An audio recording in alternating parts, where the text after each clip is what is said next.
He who asks question is a fool for that moment. He who does not is a fool forever.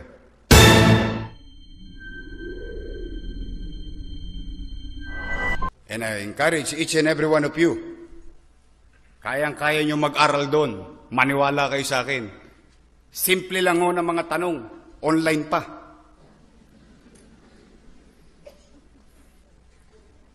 First question, name.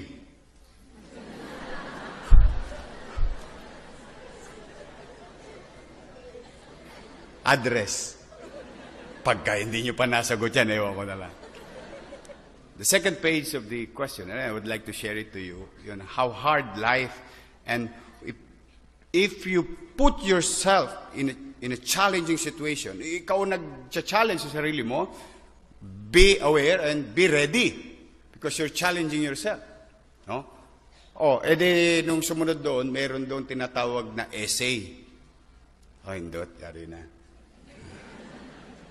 Doon ako nagtagal. And I really wanted to express myself in such a way, why am I applying? And you really have to explain. Why? Tinitira ko, no? Sa laptop ko, mabagal pa ako mag-type. No? Buti na lang, secret natin to, ha? Yung asawa ko, lasalista. Ang mga kompetensya ko doon, atenista. Nadali siya ng Tondo High School.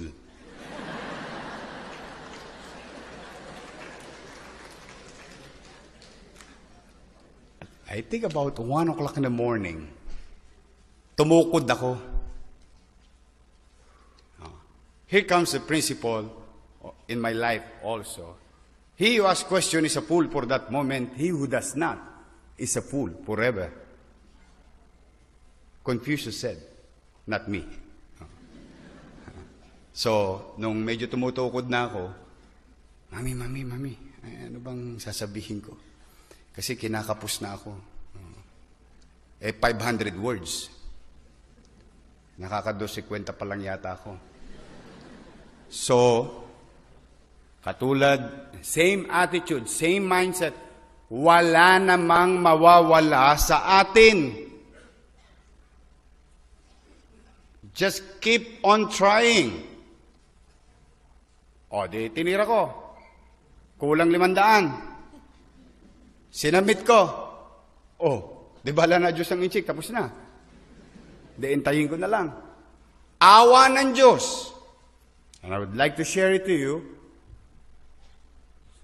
Sometimes talagang it pays to be patient and persevere. Nasa Hyatt Hotel ako, Hyatt pa siya dati, New World na yun. I received a notice. Nakita ko kagad yung title ng email JFK School of Government, Harvard University. Diba title lang nakikita mo sa email? Parang laki na yun lang yan, pinintahan ko pa Dahan-dahan yun, di ba yung iPhone? Kakakover ako. And I saw the happiest moment of my life. Something that you can achieve. Na halos hindi mo paniwalaan ng sarili mo na pwede pala. Dear Mr. Dumagoso, bawo ng pangalan ko, no? We would like to welcome you to JFK School of Government in Harvard University. Anong point is ko? Why are you telling this to us? Madali ba? Well, yung mga magagaling mag-English, madali sa kanila yun. Para sa akin mahirap. But it was made possible. Then, I challenge again myself. Sabi nila, number 1 university, I don't know if your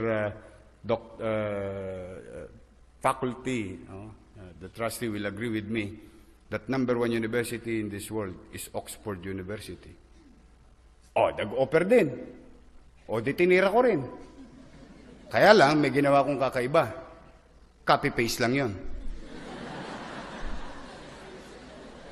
Pareho Tinanong din ako. Di kinopy-paste ko lang.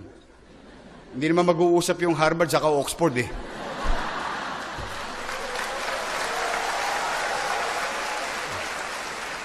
Ay, siyempre, ano resulta?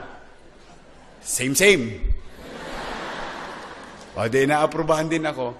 So, mga graduates, these are simple things. Sa totoo lang, wala po to. Mas mahirap po mag-MBA sa mga eskwelahang nabanggit ko. Mag-PhD. And even the tertiary education, napakahirap. Yung aking, ganun lang yun. Pero tandaan ninyo, galing ako sa basurahan. So, kung nangyari sa akin, pwede rin mangyari sa inyo.